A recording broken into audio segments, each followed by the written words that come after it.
Stories that touch your heart. Barb's Beats.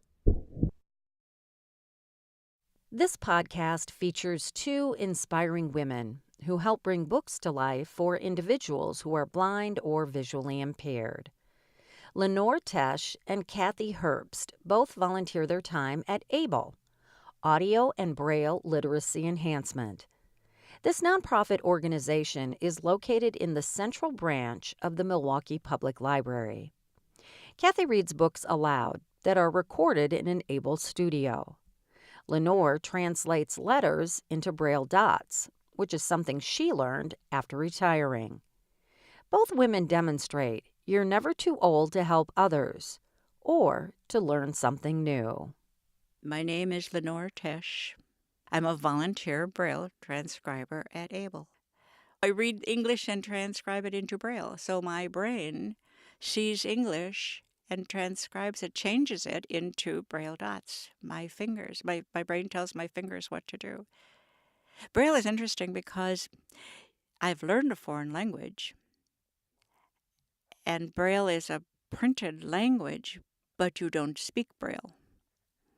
But I read Braille. I read the dots visually. I don't read with my fingers. Blind people read embossed Braille. I read black dots on the screen. I read embossed Braille on a page. Those same 6 dots are going to create letters and words and numbers and punctuation. And oh my goodness, there's no end to it. But it's fascinating. I've worn out the keys on my computer more than once. Those 6 keys, the letters are disappearing. I bought a special plastic cover for my keyboard so that the letters are still there. I'm on plastic cover number 2 already. How to tell another person how you feel. It's really difficult, the satisfaction you get, but it is a warm and fuzzy feeling, like being encased in warm clothing when it's cold outside or sitting in front of a warm fire. It makes you feel good. I don't know how else to explain it except the warm fuzzy. I think in terms of the fact that I'm helping people, but I'm enjoying it so much sometimes I forget the end result and why I'm doing it. I don't even question why. I just do it. It's my life. I do a lot of volunteer work at home. I do transcription at home on my own computer, and I volunteer every Wednesday for the full day at ABLE and do whatever has to be done. I can't help it. I've been a workaholic all my life, and I'm not going to stop as a volunteer. I'm still a workaholic. And I have to just dive into it and get it done and keep right on going. But there is payment because there's satisfaction in what you do. A job well done. You have to feel good about it, or why bother?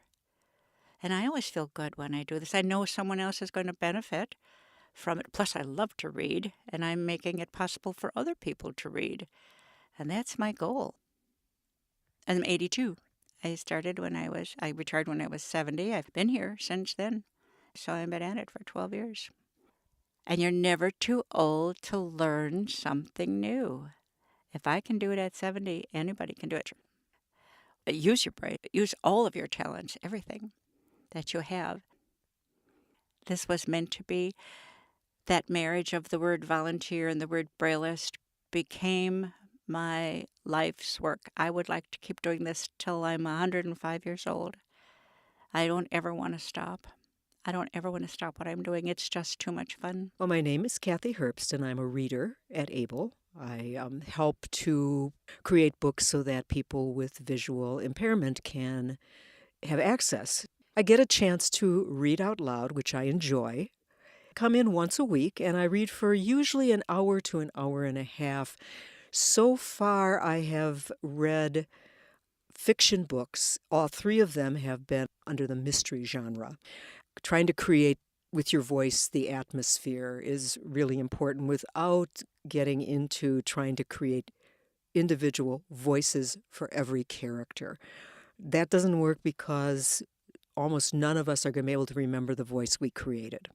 You get halfway through and you realize, wait a minute, was that the voice I used for character A or character B? It's more about the inflection of the feeling of the characters. The character angry, is the character agitated, is the character anxious, than it is actually trying to create a voice. It's more about trying to bring that book alive for people who are going to be listening to it. Things I'm looking for. One, are there any words there that I don't know how to pronounce? YouTube is wonderful because somebody pronounces it for you. You don't have to try to figure out all the little pronunciation marks like in a dictionary so that you can hear it and then do your own phonetic spelling. So I have found that very helpful. Right now I am semi-retired. I am working for a school. So I'm helping out in a classroom with 5-year-olds, with K-5, which is a very interesting experience. I've been enjoying that a lot. Volunteering can be a wonderful way to feel connected with people, been part of making a difference in someone's life, and that's a wonderful feeling.